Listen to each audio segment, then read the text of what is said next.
ዕብራውያን ምዕራፍ 1 ከጥንት ጀምሮ እግዚአብሔር በብዙ ዓይነትና በብዙ ጎዳና ለአባቶቻችን በነቢያት ተናግሮ ሁሉን ወራሽ ባደረገው ደግሞም ዓለማትን በፈጠረበት በልጁ በዚህ ዘመን መጨረሻ ለእኛ ተናገረን።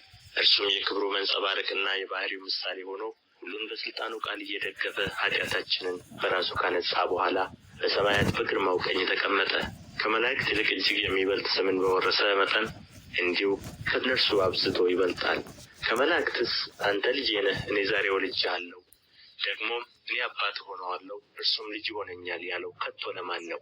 ደግሞ በኵርን ወደ ዓለም ሲያገባ የእግዚአብሔር መላእክት ሁሉም ለእርሱ ይስገዱ ይላል። ስለ መላእክትም መላእክቱን መናፍስት አገልጋዮችንም የእሳት ነበልባል የሚያደርግ ይላል። ስለ ልጁ ግን አምላክ ሆይ ዙፋንህ እስከ ዘላለም ድረስ ይኖራል። የመንግሥት በትር የቅንነት በትር ነው። ጽድቅን ወደድህ፣ ዓመፃንም ጠላህ። ስለዚህ እግዚአብሔር አምላክህ ከጓደኞች ይልቅ በደስታ ዘይት ቀባህ ይላል። ደግሞ ጌታ ሆይ አንተ ከጥንት ምድርን መሠረትህ፣ ሰማዮችም የእጆች ሥራ ናቸው። እነርሱም ይጠፋሉ፣ አንተ ግን ጸንተህ ትኖራለህ። ሁሉም እንደ ልብስ ያረጃሉ፣ እንደ መጎናጸፊያም ትጠቀልላቸዋለህ፣ ይለወጡማል። አንተ ግን አንተ ነህ፣ ዓመቶችም ከቶ አያልቁም ይላል። ነገር ግን ከመላእክት ጠላቶችህን የእግርህ መረገጫ እስካደርግልህ ድረስ በቀኝህ ተቀመጥ ከቶ ለማን ብሎአል? ሁሉ መዳንን ይወርሱ ዘንድ ስላላቸው ለማገዝ የሚላኩ የሚያገለግሉ መናፍስት አይደሉምን? ዕብራውያን ምዕራፍ 2 ስለዚህ ከሰማነው ነገር ምናልባት እንዳንወሰድ ለእርሱ አብልጠን ልንጠነቀቅ ያስፈልገናል። በመላእክት የተነገረው ቃል ጽኑ ከሆነ መተላለፍና ለመታዘዝም ሁሉ የጽድቅን ብድራት ከተቀበለ እኛስ እንዲህ ያለውን ታላቅ መዳን ቸል ብንለው እንዴት እናመልጣለን? ይህ በጌታ በመጀመሪያ የተነገረ ነበርና የሰሙትም ለእኛ ጸኑት። እግዚአብሔርም እርሱ ራሱ እንደፈቀደ በምልክትና በድንቅ ነገር በልዩ ልዩ ተአምራትም መንፈስ ቅዱስንም በማደል አብሮ መሰከረለት። ስለ እርሱ የምንናገርበት የሚመጣውን ዓለም ለመላእክት ያስገዛው አይደለምና፣ ነገር ግን አንዱ በአንድ ስፍራ ታስበው ዘንድ ሰው ምንድን ነው? ወይስ ትጎበኘው ዘንድ የሰው ልጅ ምንድን ነው?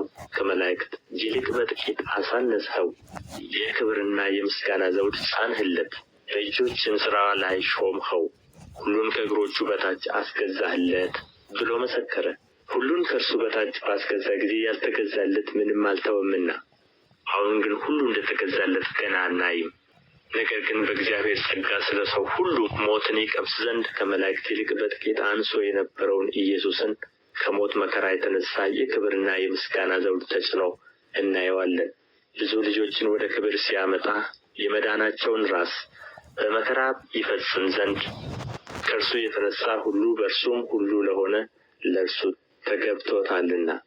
የሚቀድሰውና የሚቀደሱት ሁሉ ከአንድ ናቸውና፣ ስለዚህም ምክንያት ስምህን ለወንድሞቼ እነግራቸዋለሁ። በማኅበርም መካከል በዜማ አመሰግንሃለሁ። ደግሞም እኔ በእርሱ እታመናለሁ። ደግሞም እነሆኝ እኔን እግዚአብሔር የሰጠኝንም ልጆች ሲል ወንድሞች ብሎ ሊጠራቸው አያፍርም። እንግዲህ ልጆቹ በሥጋና በደም ስለሚካፈሉ እርሱ ደግሞ በሞት ላይ ሥልጣን ያለውን በሞት እንዲሽር ይኸውም ዲያብሎስ ነው። በሕይወታቸው ሁሉ ስለ ሞት ፍርሃት በባርነት ይታሰሩ የነበሩትን ሁሉ ነጻ እንዲያወጣ በሥጋና በደም እንዲሁ ተካፈለ። የአብርሃምን ዘር ይዟል እንጂ የያዘው የመላእክትን አይደለም። ስለዚህ የሕዝብን ኃጢአት ለማስተስረይ ለእግዚአብሔር በሆነው ነገር ሁሉ የሚምርና የታመነ ሊቀ ካህናት እንዲሆን በነገሩ ሁሉ ወንድሞቹን ሊመስል ተገባው። እርሱ ራሱ ተፈትኖ መከራን ስለተቀበለ የሚፈተኑትን ሊረዳቸው ይችላልና። ዕብራውያን ምዕራፍ 3 ስለዚህ ከሰማያዊው ጥሪ ተካፋዮች የሆናችሁ ቅዱሳን ወንድሞች ሆይ የሃይማኖታችንን ሐዋርያና ሊቀ ካህናት ኢየሱስ ክርስቶስን ተመልከቱ። ሙሴ ደግሞ በቤቱ ሁሉ የታመነ እንደሆነ እርሱ ለሾመው የታመነ ነበረ። ቤትን የሚያዘጋጀው ከቤቱ ይልቅ የሚበልጥ ክብር እንዳለው መጠን እንዲሁ እርሱ ከሙሴ ይልቅ የሚበልጥ ክብር የተገባው ሆኖ ተቆጥሮአልና። እያንዳንዱ ቤት በአንድ ሰው ተዘጋጅቶአልና ሁሉን ያዘጋጀ ግን እግዚአብሔር ነው። ሙሴስ በኋላ ስለሚነገረው ነገር ምስክር ሊሆን በቤቱ ሁሉ እንደ ሎሌ የታመነ ነበረ። ክርስቶስ ግን እንደ ልጅ በቤቱ ላይ የታመነ ነው። እኛም የምንደፍርበትን የምንመካበትንም ተስፋ እስከ መጨረሻው አጽንተን ብንጠብቅ ቤቱ ነን። ስለዚህ መንፈስ ቅዱስ እንደሚል ዛሬ ድምፁን ብትሰሙት አባቶቻችሁ እኔን የፈተኑበት የመረመሩበትም 40 ዓመትም ሥራዬን ያዩበት በምድረ በዳ በፈተና ቀን በማስመረር እንደሆነ ልባችሁን እልከኛ አታድርጉ። ስለዚህ ያን ትውልድ ተቆጥቼ ዘወትር በልባቸው ይስታሉ፣ መንገዴን ግን አላወቁም አልሁ። እንዲሁ ወደ ዕረፍቴ አይገቡም ብዬ በቁጣዬ ማልሁ። ወንድሞች ሆይ ምናልባት ያው እግዚአብሔርን የሚያስክዳችሁ ክፉና የማያምን ልብ ከእናንተ በአንዳችሁ እንዳይኖር ተጠንቀቁ።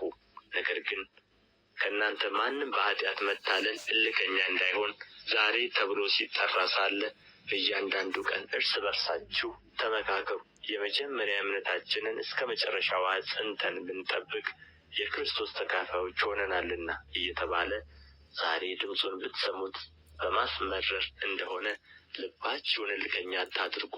ሰምተው ያስመረሩት እነማን ነበሩ? በሙሴ ተመርተው ከግብፅ የወጡ ሁሉ አይደሉምን? 40 ዓመትም የተቆጣባቸው እነማን ነበሩ? ሬሳቸው በምድረ በዳ የወደቀ ኃጢአትን ያደረጉ እነርሱ አይደሉምን?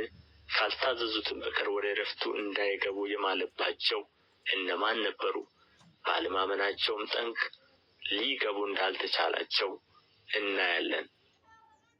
ዕብራውያን ምዕራፍ 4 እንግዲህ ወደ ዕረፍቱ ለመግባት ተስፋ ገና ቀርቶልን ከሆነ ምናልባት ከእናንተ ማንም የማይበቃ መስሎ እንዳይታይ እንፍራ። ለእነዚያ ደግሞ እንደተነገረ ለእኛ የምሥራች ተሰብኮልናልና። ዳሩ ግን የሰሙት ቃል ከሰሚዎች ጋር በእምነት ስላልተዋሃደ አልጠቀማቸውም።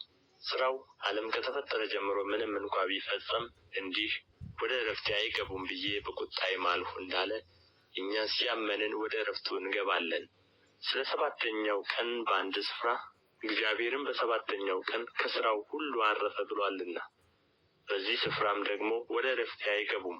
እንግዲህ አንዳንዶች በዚያ እንዲገቡ ስለቀሩ ቀድሞም የምሥራች የተሰበከላቸው ባለመታዘዝ ጠንቅ ስላልገቡ ዛሬ ድምፁን ብትሰሙት ልባችሁን እልከኛ አታድርጉ በፊት እንደተባለ ይህን ከሚያህል ዘመን በኋላ በዳዊት ሲናገር ዛሬ ብሎ አንድ ቀን እንደገና ይቀጥራል። ኢያሱ አሳርፏቸው ኖሮ ቢሆንስ ከዚያ በኋላ ስለ ሌላ ቀን ባልተናገረ ነበር። እንግዲያስ የሰንበት ዕረፍት ለእግዚአብሔር ሕዝብ ቀርቶላቸዋል። ወደ ዕረፍቱ የገባ እግዚአብሔር ከሥራው እንዳረፈ እርሱ ደግሞ ከሥራው አርፏልና። እንግዲህ እንደዚያ እንደ አለመታዘዝ ምሳሌ ማንም እንዳይወድቅ ወደዚያ ዕረፍት ለመግባት እንትጋ።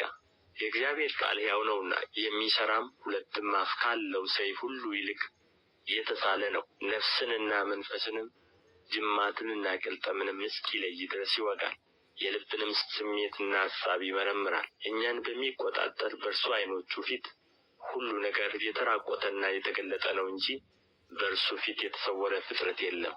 እንግዲህ በሰማያት ያለፈ ትልቅ ሊቀ ካህናት የእግዚአብሔር ልጅ ኢየሱስ ስላለን ጸንተን ሃይማኖታችንን እንጠብቅ። ከኃጢአት በቀር በነገር ሁሉ እንደኛ የተፈተነ ነው እንጂ በድካማችን ሊራራልን የማይችል ሊቀ ካህናት የለንም። እንግዲህ ምሕረትን እንድንቀበል በሚያስፈልገንም ጊዜ የሚረዳንን ጸጋ እንድናገኝ ወደ ጸጋው ዙፋን በእምነት እንቅረብ። ዕብራውያን ምዕራፍ 5 ሊቀ ካህናት ሁሉ ስለ ኃጢአት መባንና መሥዋዕትን ሊያቀርብ ከሰው ተመርጦ ለእግዚአብሔር በሆነው ነገር ሁሉ ስለ ሰው ይሾማልና እርሱ ራሱም ደግሞ ድካምን ስለሚለብስ ላልተማሩትና ለሚስቱት ሊራራላቸው ይችላል። በዚህም ምክንያት ስለ ሕዝብ እንደሚያቀርብ እንዲሁ ስለ ራሱ ደግሞ መሥዋዕትን ስለ ኃጢአት ሊያቀርብ ይገባዋል። እንደ አሮንም በእግዚአብሔር ከተጠራ በቀር ማንም ክብሩን ለራሱ የሚወስድ የለም። እንዲሁ ክርስቶስ ደግሞ ሊቀ ካህናት ሊሆን ራሱን አላከበረም። ነገር ግን አንተ ልጄ ነህ፣ እኔ ዛሬ ወልጄሃለሁ ያለው እርሱ ነው። እንደዚህም በሌላ ስፍራ ደግሞ አንተ እንደ መልከ ጼዴቅ ሹመት ለዘላለም ካህን ነህ ይላል። እርሱም በሥጋው ወራት ከሞት ሊያድነው ወደሚችል ከብርቱ ጩኸትና ከእንባ ጋር ጸሎትንና ምልጃን አቀረበ። እግዚአብሔርንም ስለ መፍራቱ ተሰማለት። ምንም ልጅ ቢሆን ከተቀበለው መከራ መታዘዝን ተማረ። ከተፈጸመም በኋላ በእግዚአብሔር እንደ መልከ ጼዴቅ ሹመት ሊቀ ካህናት ተብሎ ስለተጠራ ለሚታዘዙለት ሁሉ የዘላለም መዳን ምክንያት ሆነላቸው። ስለ እርሱም የምንናገረው ብዙ ነገር አለን። ጆሮቻችሁም ስለፈዘዙ በቃል ልንተረጉመው ጭንቅ ነው። ከጊዜው የተነሳ አስተማሪዎች ልትሆኑ ሲገባችሁ አንድ ሰው ስለ እግዚአብሔር ቃላት መጀመሪያ ያለውን የሕፃንነትን ትምህርት እንዲያስተምራችሁ እንደገና ያስፈልጋችኋልና። የሚያስፈልጋችሁ ወተት ነው እንጂ ጠንካራ ምግብ አይደለም። ወተት የሚጋት ሁሉ ሕፃን ስለሆነ የጽድቅን ቃል አያውቅምና። ጠንካራ ምግብ ግን መልካሙንና ክፉን ለመለየት በሥራቸው የለመደ ልቦና ላላቸው ለፍጹማን ሰዎች ነው። ዕብራውያን ምዕራፍ 6 ስለዚህ የክርስቶስን ነገር መጀመሪያ የሚናገረውን ቃል ትተን ወደ ፍጻሜ እንሂድ። መሠረትን ደግመን አንመስርት። እርሱም ከሞተ ሥራ ንስሐና በእግዚአብሔር እምነት ስለ ጥምቀቶችና እጆችንም ስለ መጫን ስለ ሙታንም ትንሣኤ ስለ ዘላለም ፍርድም ትምህርት ነው። እግዚአብሔር ቢፈቅድ ይህን እናደርጋለን። አንድ ጊዜ ብርሃን የበራላቸውን ሰማያዊውንም ስጦታ የቀመሱትን ከመንፈስ ቅዱስም ተካፋዮች ሆነው የነበሩትን መልካሙንም የእግዚአብሔርን ቃልና ሊመጣ ያለውን የዓለምን ኃይል የቀመሱትን በኋላም የካዱትን እንደገና ለንስሐ እነርሱን ማደስ የማይቻል ነው። ለራሳቸው የእግዚአብሔርን ልጅ ይሰቅሉታልና ያዋርዱትማልና። ብዙ ጊዜ በእርሷ ላይ የሚወርደውን ዝናብ የምትጠጣ መሬት፣ ለሚያርሷትም ደግሞ የምትጠቅምን አትክልት የምታበቅል ከእግዚአብሔር በረከትን ታገኛለችና። እሾህና ኵርንችትን ግን ብታወጣ የተጣለች ናት፣ ለመረገምም ትቀርባለች፣ መጨረሻዋም መቃጠል ነው። ስለ እናንተ ግን ወዳጆች ሆይ ምንም እንኳ እንዲሁ ብንናገር አብልጦ የሚሻለውን ለመዳን የሚሆነውን እንዲሆንላችሁ ተረድተናል። እግዚአብሔር ቅዱሳንን ስላገለገላችሁ እስካሁንም ስለምታገለግሏቸው ያደረጋችሁትን ሥራ ለስሙም ያሳያችሁን ፍቅር ይረሳ ዘንድ ዓመፀኛ አይደለምና በእምነትና በትዕግሥትም የተስፋውን ቃል የሚወርሱትን እንድትመስሉ እንጂ ዳተኞች እንዳትሆኑ ተስፋ እስኪሞላ ድረስ እያንዳንዳችሁ ያን ትጋት እስከ መጨረሻ እንድታሳዩ እንመኛለን። እግዚአብሔርም ለአብርሃም ተስፋ በሰጠው ጊዜ በእውነት እየባረክሁ እባርክሃለሁ እያበዛሁም አበዛሃለሁ ብሎ ከእርሱ በሚበልጥ በማንም ሊምል ስላልቻለ በራሱ ማለ። እንዲሁም እርሱ ከታገሰ በኋላ ተስፋውን አገኘ። ሰዎች ከእነርሱ በሚበልጠው ይምላሉና ለማስረዳትም የሆነው መሐላ የሙግት ሁሉ ፍጻሜ ይሆናል። ስለዚህም እግዚአብሔር የተስፋውን ቃል ለሚወርሱ ፈቃዱን እንደማይለወጥ አብልጦ ሊያሳያቸው ስለፈቀደ እግዚአብሔር ሊዋሽ በማይቻል በሁለት በማይለወጥ ነገር በፊታችን ያለውን ተስፋ ለመያዝ ለሸሸን ለእኛ ብርቱ መጽናናት ይሆንልን ዘንድ በመሐላ በመካከል ገባ። ይህም ተስፋ እንደ ነፍስ መልሕቅ አለን። እርሱም እርግጥ ጽኑ የሆነ ወደ መጋረጃውም ውስጥ የገባ ነው። እዚያም ኢየሱስ እንደ መልከ ጼዴቅ ሹመት ለዘላለም ሊቀ ካህናት የሆነው ስለ እኛ ቀዳሚ ሆኖ ገባ።